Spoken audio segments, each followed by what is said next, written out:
From the Nevada desert to the rooftops of the big cities, renewable energy is on the move. We are right now on the cusp of a third industrial revolution. But will Australia continue to be a part of that revolution? It's pretty clear that the policy in Australia is now being centred around big coal. We support sustainable growth, but we don't add significantly to power prices. The big risk for Australia is that we miss out on the biggest economic opportunity of the 21st century. Politics, power and the new reality. Welcome to Four Corners. The Rudd and Gillard governments had two key policy planks in response to the threat of global warming. One was the carbon tax leading to an emissions trading scheme. The other was a mandated target to generate 20% of Australia's electricity from renewable energy sources like wind and solar power by 2020. The Abbott government is in the process of abolishing the carbon tax. It is also reviewing the renewable energy targets under urging from the coal and traditional electricity industries, with the strong prospect that the targets will be significantly cut back. Businessman Dick Warburton, the person heading that review, is sceptical of claims that man-made carbon dioxide is a major cause of global warming. The government also wants to shut down several related agencies, like the Australian Renewable Energy Agency. The policy shift in Australia comes at a time when hundreds of billions of dollars are being invested in renewable energy around the rest of the world, and at a critical time for investment decisions here. Australia's dilemma is underscored by the fact that we have just about every energy resource in abundance, old and new, dirty and clean. Stephen Long looks at some startling comparisons on both sides of the Pacific.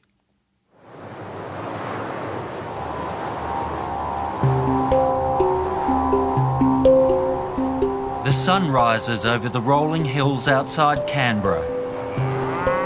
In these fields, pasture meets power. Every turn of these massive blades propels wind into clean energy. It's not a new technology, but it may be the way of the future.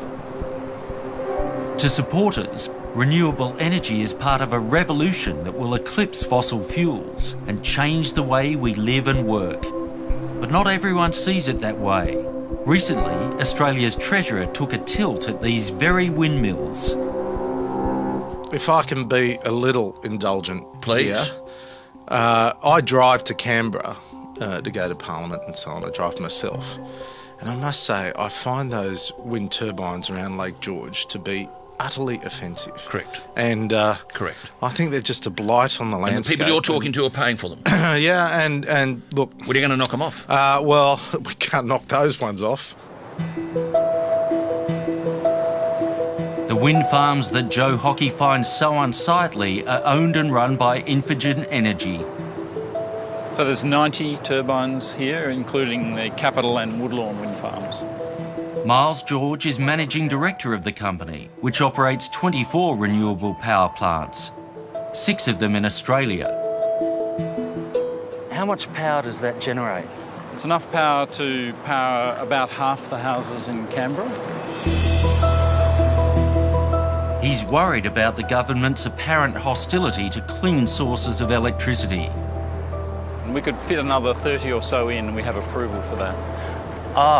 There's the view that the Treasurer Joe Hockey found so offensive, Lake George with the wind turbines. How did you feel when you heard Joe Hockey had said that? I was angry that that sort of statement would be made by our Federal Treasurer. I didn't think it was appropriate.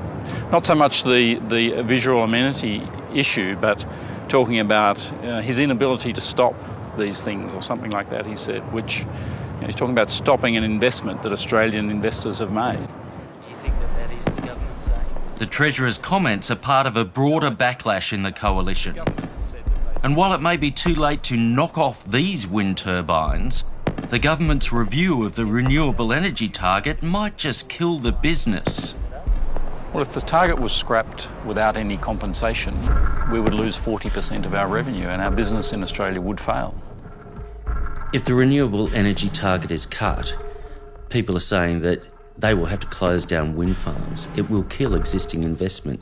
You're on the record as saying that you are not in the business of killing existing investments. That's correct. What does that imply? What that means is very clear that my view and our view is that we support sustainable investment. We will approach the review with an open mind. But to critics, it seems as if the government has declared war on renewable energy. This government has an ideological agenda. They want to carve out the impact of renewable energy on the network, and they want to stop renewables in their tracks. Australia is the Saudi Arabia of renewable energy. There's so much sun, there's so much wind off the coast. And so it makes absolutely no sense. When you have an abundance of renewable energy, why would you rely on a depleting supply of fossil fuels with all of the attendant consequences to society and the planet? It absolutely makes no sense whatsoever. Across the Pacific, it's a different story. San Francisco, the cultural and financial hub of Northern California. In the Bay Area and beyond, sun and wind power emerging with IT know-how to forge new industries and new ways of doing business. We took a journey through the Golden State as California powers ahead with renewable energy. It's quite exciting, the job growth that we're seeing. Today, the United States has, for example, 150,000 employees in the solar industry. So about a third of those, 50,000, are here in California. And that's actually a 50% growth in those jobs just over the last 3 years. So we actually have more employees today in the solar industry in the US than there are in auto manufacturing and than there are in coal mining. Well, I think it's absolutely clear that California Energy Commissioner David Hochschild lives high in the hills above Berkeley, overlooking San Francisco Bay. That's where we're headed. California, with a population of nearly 40 million, has legislated that a third of its energy should come from renewable sources by 2020. Commissioner Hochschild says it will easily reach that target. As a result of that law, we've seen a massive increase in investment and innovation in the renewable energy space. And today, California has the largest wind project in the world, the largest geothermal project in the world, the largest solar thermal and solar PV projects in the world, and the largest manufacturing operation in the state of California today is an electric car factory.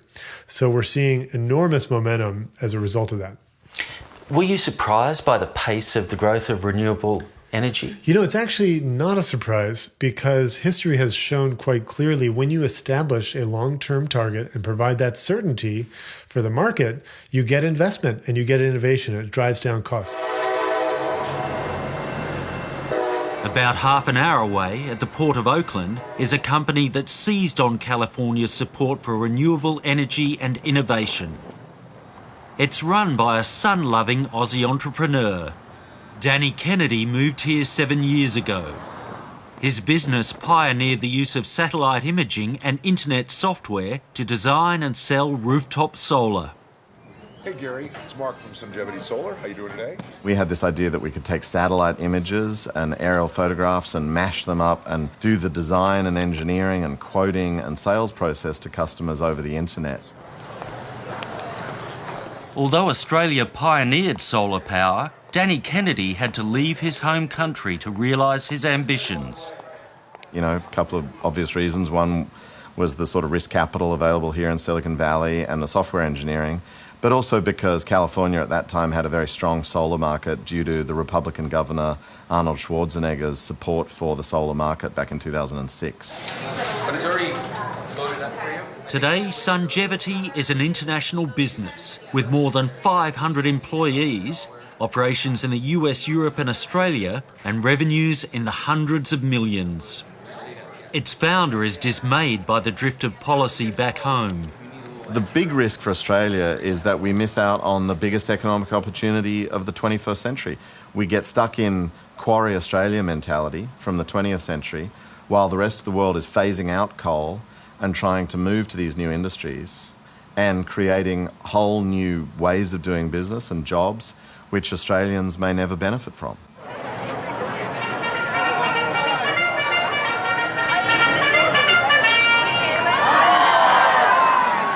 As the sun sinks in the sky at Lancaster, California, a baseball game is underway, under lights in a solar-powered stadium.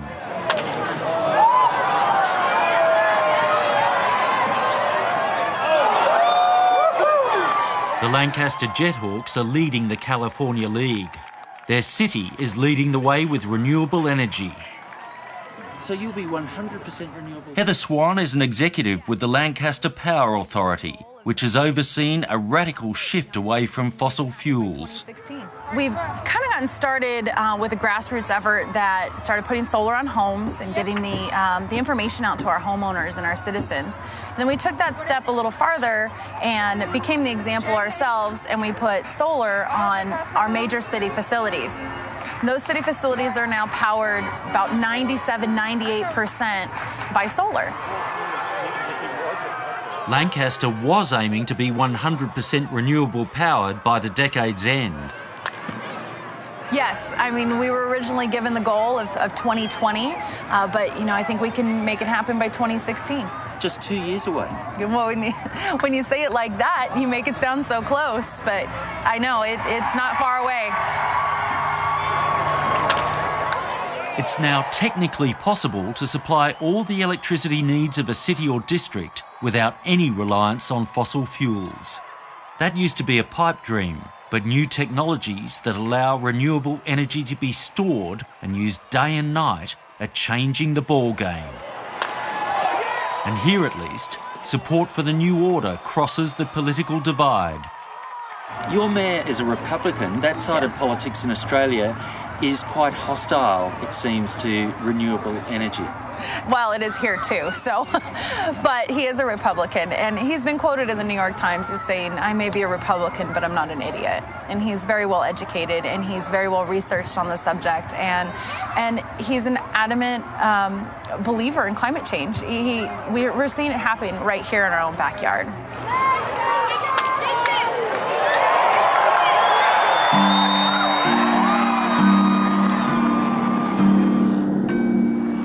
Tonopah.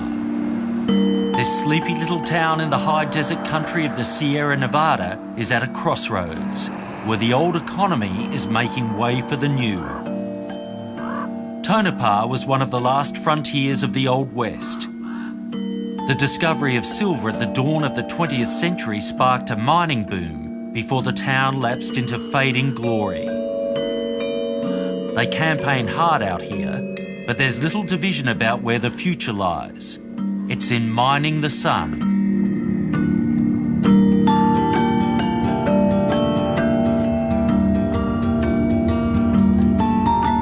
Less than half an hour's drive out of town is a state-of-the-art solar facility known as Crescent Dunes.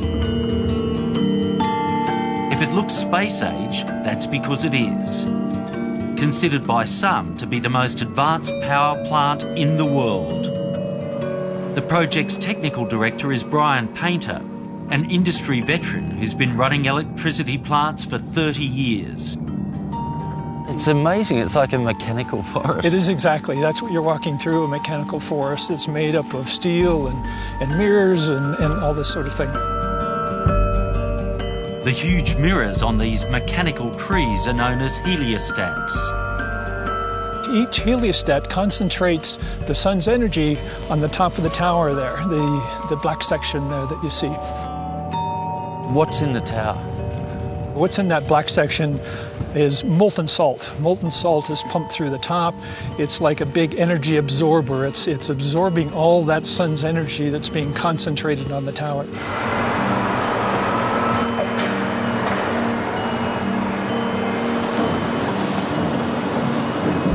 While we were at Crescent Dunes, the process of pumping 31 million kilograms of salt into the tower was still being completed. When the plant starts running later this year, 10,347 glittering mirrors will beam concentrated light onto the tower, where the molten sodium will act like a giant battery, storing the sun's energy. Crescent Dunes is a remarkable thing to see. This is the first solar thermal power plant in the world to have molten salt storage. So what it does, it takes the energy of the sun produces electricity, and then stores that as heat in molten salt storage. And at night, when they need to make use of that power, they can run it from the heat that's being stored in this molten salt storage facility. The thing with being able to store the energy is that we can shift the time of delivery. We can deliver nighttime, daytime. When a utility might want power, we can deliver anytime. Overcoming one of the perceived problems of solar, that the energy is only available when the sun's shining. This technology could be the backbone of a power grid, delivering baseload power as reliably as coal or gas-fired generators. When it's up and running, it will be providing energy into the night for the neon light capital of the world. That's right. The facility is going to be providing power to Las Vegas. It's hard to think of a city in the world that uses more energy at night than Las Vegas. So it's a great validation of the possibilities of solar and storage together. The company behind Crescent Dunes wants to bring this remarkable technology to Australia. It's hoping the mining industry will embrace solar power at remote mine sites, which currently rely on polluting and heavily subsidised diesel fuel to generate electricity. It had planned to build large-scale renewable power plants to supply retail electricity, but it's given up on those ambitions because of the drift of policy down under.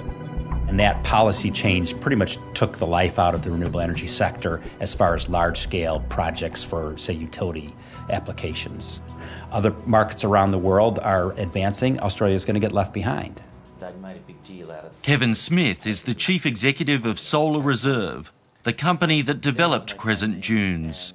What was the reaction in your sector in the United States when people discovered that a man who denies that CO2 is contributing to climate change was appointed to head the review of the Australian renewable energy target?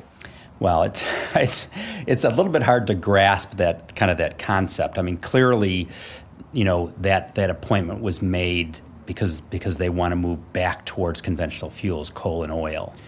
It's pretty clear that the policy in Australia is now being centered around big coal. The coal industry clearly has rallied to move policy away from renewable energies because they view renewable energy as a threat and back towards conventional coal. The new developments with renewable energy and storage seem to have passed the Prime Minister by.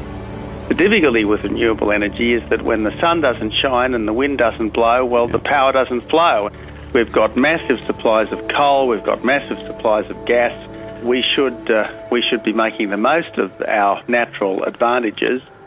We saw some amazing stuff. The Environment Minister denies the Australian government is hostile to renewable energy or biased towards coal.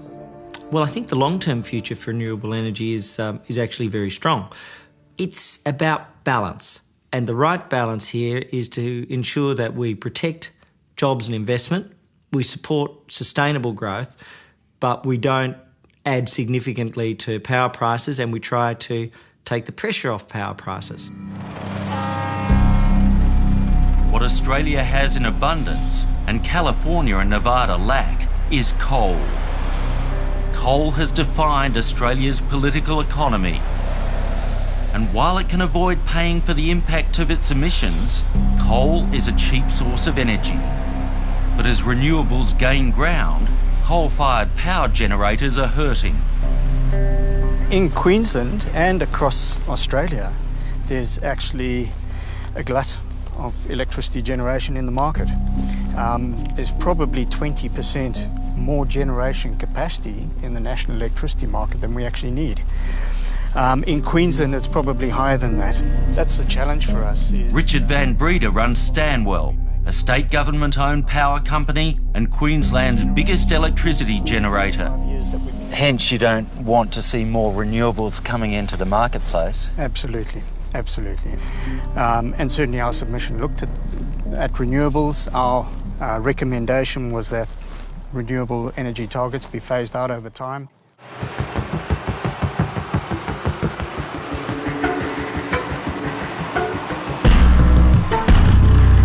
The Tarong Power Station, 180 kilometres northwest of Brisbane, is one of Stanwell's key assets. At full capacity, this giant facility consumes up to 7 million tonnes of coal a year and up to 28,000 megalitres of water to power its turbines. But in recent years, Stanwell has been losing money. In 2012, 2 of the 4 power generating units at Tarong Power Station were shut down. We've lost 160 jobs on this site. Across our business, 35% of our workforce has left, which was close to 320 jobs. It's a lot of jobs. It is, and it's a lot of people you need to speak to. It's very hard to make those decisions, but we've had to do it. Otherwise, the business is just not going to survive. The problem for coal-fired power utilities like Tarong is twofold. Wind and solar power are pushing down the wholesale price of electricity. And overall, demand for electricity has been falling. People are not using as much electricity as they used to, with electricity prices going up significantly. People are a lot more circumspect about the electricity they use. And there's a lot of people in Queensland who've moved to rooftop solar. Absolutely. I think if you look at the capacity of Queensland's market, probably 10% of that could be close to the solar installations across our rooftops here. I think 10% on rooftop solar? Absolutely. Very, very significant. What would you say to people who would argue we're better off losing these coal-fired power stations that pollute the environment and moving towards renewables? First of all, it's the cheapest form of electricity we have. And we need to have the debate around, is it cheap electricity or is it a move to renewables? Over the past 5 years, retail electricity prices in Australia have doubled. But how much is clean energy to blame? Truth be told, the renewable energy targets only had a minor impact on power prices. On the best estimates, about 3 to 4%, offset by renewables pushing down the wholesale price of electricity. What's really driven up power prices has been a massive investment in the network, the poles and wires, the infrastructure. And as it turns out, much of that investment was unnecessary. They got the forecast wrong. Power prices are going up because power companies have overinvested in the network.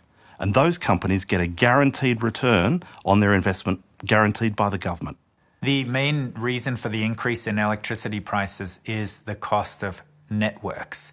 So network infrastructure has been added to pretty dramatically in the last 5 years, and that is roughly half of your total electricity bill today goes to pay for the poles and wires that carry electricity from the generators to your house or business. As energy prices soared, for the first time ever, electricity consumption went backwards. Although the problem is partly of the industry's own making, the fall in consumption has driven a backlash against renewable energy. Incumbent power companies are saying, why build more capacity when there's already oversupply?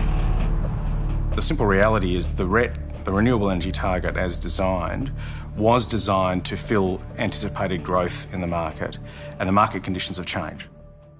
Matthew Warren is Chief Executive of the Energy Supply Association. It represents the big electricity retailers and generators, and it's pushing to cut the renewable energy target. We've seen an ever-accelerating decline in demand since 2009. And so that's meant that what was 20% is now looking more like 25, 28, 29%. And that's a much bigger target. Although it's often called a 20% renewable energy target, that's not in fact what the legislation says. The law calls for a fixed amount of electricity to come from renewable sources by 2020. 41,000 gigawatt hours from large-scale schemes, at least 4,000 gigawatt hours from small-scale renewable energy schemes, such as rooftop solar. Australia's small-scale sector is booming, but it's a long way off the large-scale target. To meet it, There needs to be significant new investment in renewable energy. The market conditions in Australia with so much oversupply of generation means that we think that the RET as designed currently is likely to fail, and up to half of the RET will never get built. As the lobbying to cut the target finds sympathetic ears in Parliament, in the national capital, there's a new dawn for renewable energy. If all goes to plan, Canberra will be 90% renewable powered by 2020.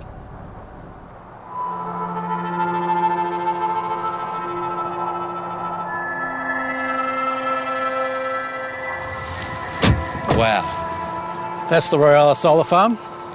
That is impressive. It's 80,000 solar panels, enough power to meet the needs of about 4,500 Canberra homes. How far is it off? Simon Corbell is the ACT Energy Minister. He's taken me to a power utility 23 kilometres south of Canberra. It'll begin operating in a few weeks' time. When it does connect, it will be the first large-scale solar power facility connected to the national electricity market. And still tiny by world standards. It costs a lot to build a plant like this, and that does feed into electricity prices. But in the medium term, the energy will be cheaper because the fuel input, sunlight, is free. The economics is a no-brainer, and it also drives down the cost of electricity more generally in the market, because often, at times of peak demand, renewables is the cheapest source of energy into the electricity market. He's having a hard time convincing some of his counterparts in the States. Fantastic to see them here installed. Well, the other state governments have vested interests in maintaining the status quo. They collect the royalties from the coal mines, they collect the dividends from the coal-fired generators, they own these assets, and they are not interested in disrupting that business model, even though that's locking consumers into higher energy costs over the medium to long term.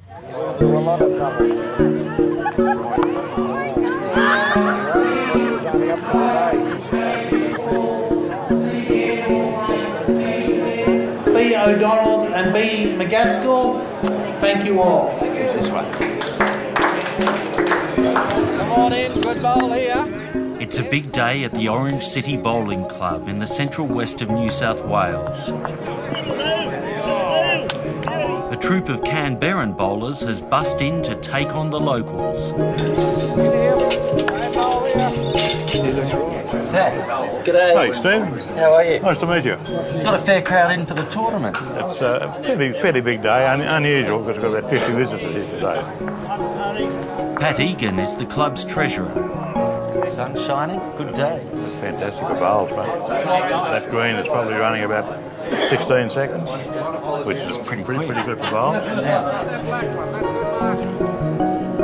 Pat's penny wise, but in the face of rocketing electricity bills, he convinced the board to have 360 solar panels installed on the roof of the bowler. Oh, right in the camera.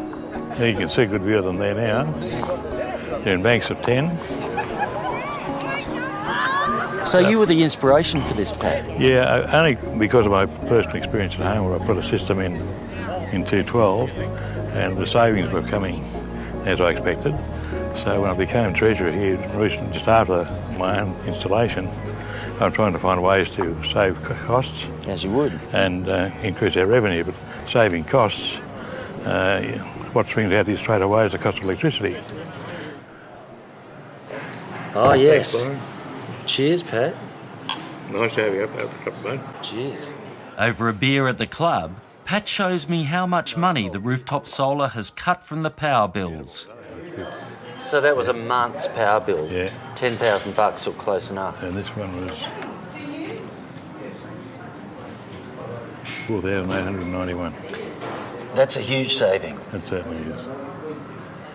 We're going to save more. An electricity bill that was running at $116,000 a year has fallen by more than a third. Down the track we'll go. And the investment in rooftop solar will pay for itself in 3 years. This humble bowling club may be part of a paradigm shift, a new era for the economy. Danny Kennedy calls it the rooftop revolution. Power to the people.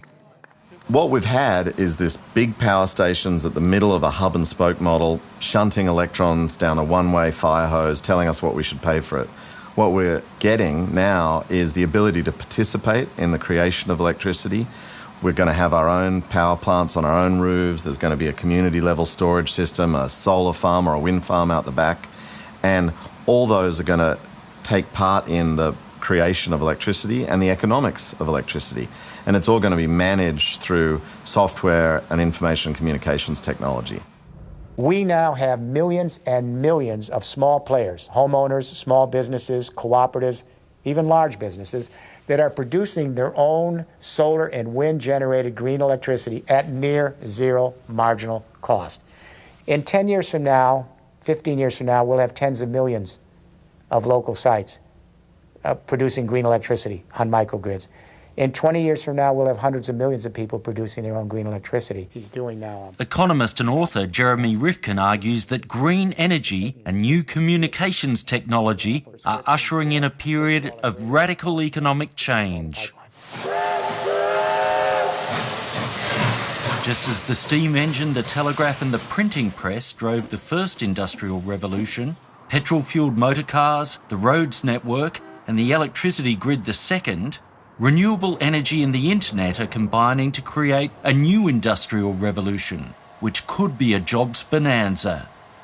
That second industrial revolution of the 20th century is clearly on life support. It's not coming back. It's waning. We are right now on the cusp of a third industrial revolution. We have to transform our energy resources from fossil fuels to renewable energy. That's extremely labor intensive. We have to convert every building in Australia and around the world to your own micro power plant, installing solar, wind, geothermal technologies right there, retrofitting the buildings. The pillars of this revolution include transforming the world's building stock into micro power plants that collect and store renewable energy, shared via an energy internet, and transitioning the transport fleet to plug-in electric and fuel cell cars.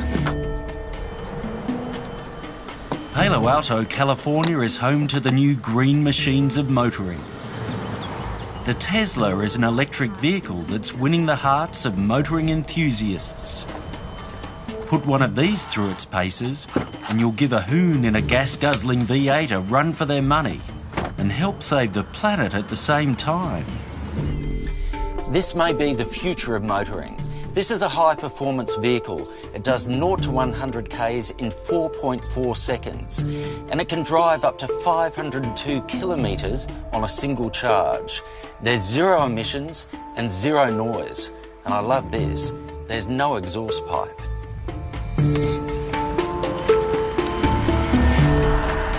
Teslas aren't cheap. When it goes on sale here, the high-end model will cost close to $100,000. But a mass-market model's coming, with a price tag of about $30,000. And the cost of electric vehicles is set to plummet. Well, I think the Tesla is analogous to the iPhone. Okay, when it first came out, it's a beautiful, well-designed product, but expensive. But what you see over time is as you get to scale, the prices come down. And that's exactly what's happening with Tesla. This is a car that is actually headed towards being a mainstream technology. And honestly, it's actually part of a family of electric cars. You look at what the other auto manufacturers are doing, GM and Toyota and others, they're really headed towards a mainstream technology. At Tesla's futuristic factory, specialised robots turn out hundreds of cars each week. The company now employs 6,000 people.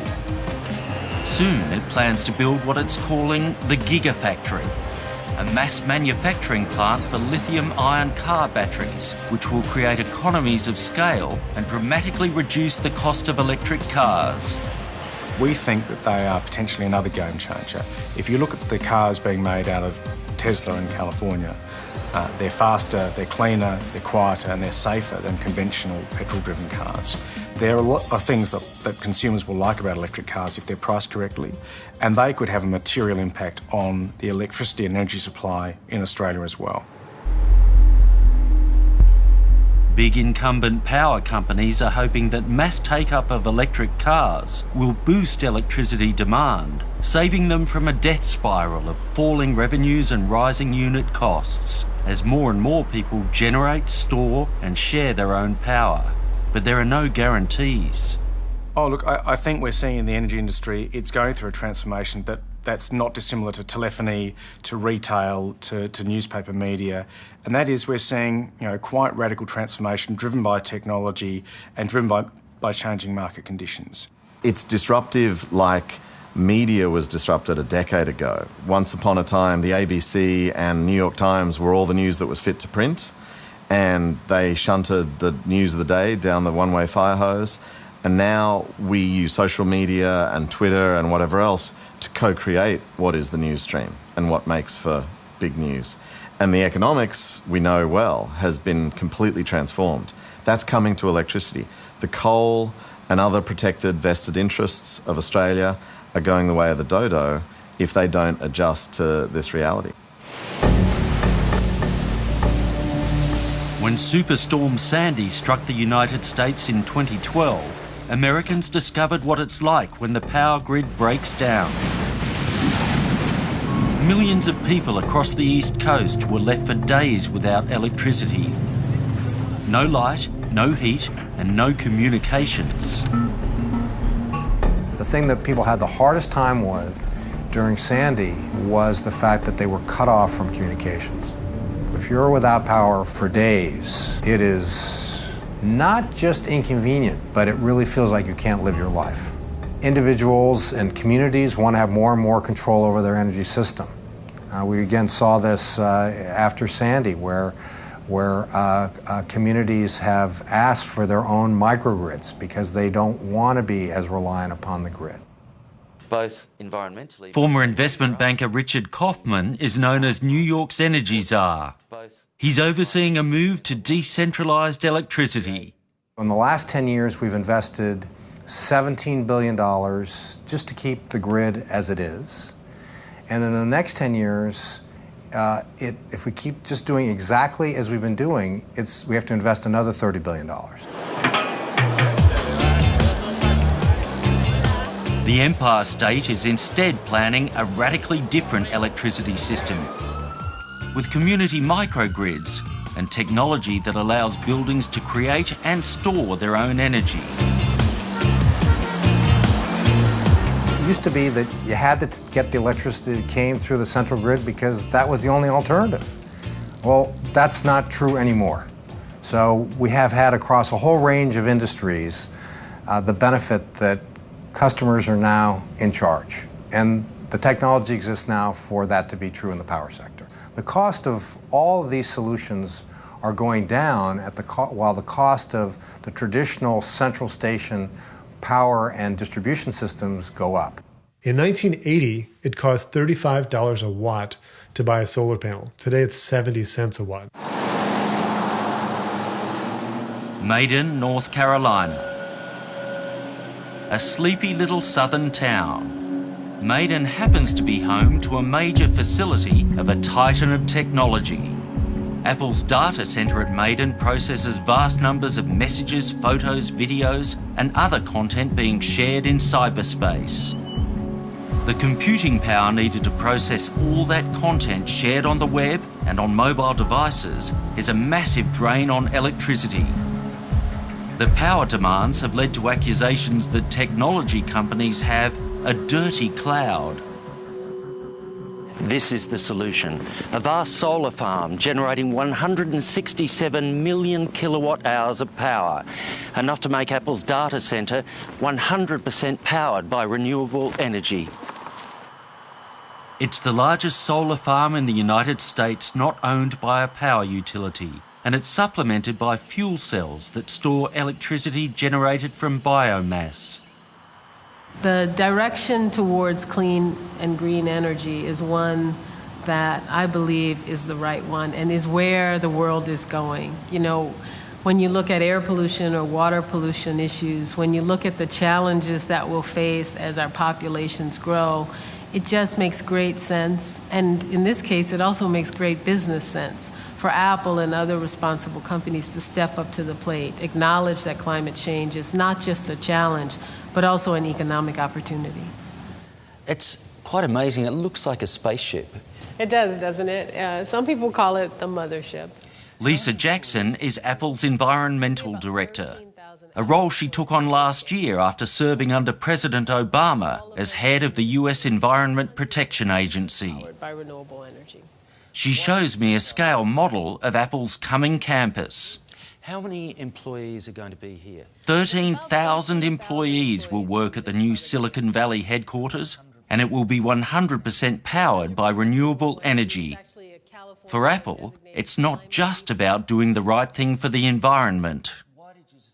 The power that we use, the renewable energy that we use, is competitive and in many cases cheaper than conventional brown power. And for us, it's more than just the initial price. It's also the reliability of having our own power. For us, we know that power is going to be there. We don't have to worry about changes in the price. Energy security and price certainty are key benefits of renewable power. Fossil fuels are subject over time to enormous price volatility. And as you move to a renewable energy future, you're not subject to that because there's no cost for sunlight or wind or tidal power. And so you actually become, I think, more stable as a country and more competitive internationally. A view echoed by Miles George when we met at those wind farms outside Canberra. Well, once you've established renewables, the fuel is free forever. Whereas if you have coal and gas-fired power generation, you're exposed to gas prices and coal prices forever. Look, whether it's wave or solar, whether it's wind or geothermal, whatever the source of energy, there are always operating costs. And the renewable energy companies actually make that point to me almost every day.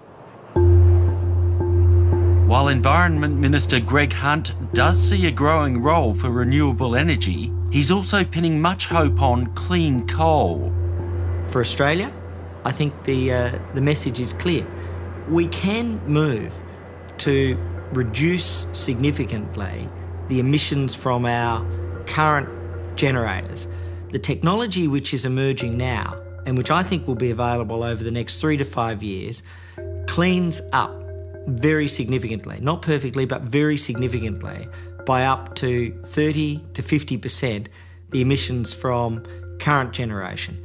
That can go around the world, and nothing would make a bigger difference along with protecting the great rainforests to reducing global emissions.